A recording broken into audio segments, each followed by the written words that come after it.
Hi, my name is Jane and I love crochet. I'm going to show you today how to make this timeless super chunky hat. I call it timeless because that's the name of the yarn. The yarn is made by King Cole and it's their timeless super chunky. It's made with a very large hook, an 8, nice and chunky as well.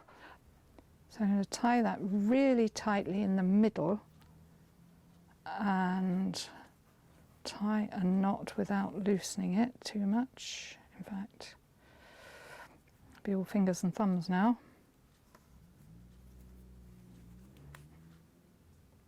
I'm pulling that really tight. I'm going to leave those ends for the moment and then we just snip. Don't necessarily get them all in one go, but you can go back and find more loops and snip them. And the thing is, you can trim the pom-pom when you finish and enjoy your hats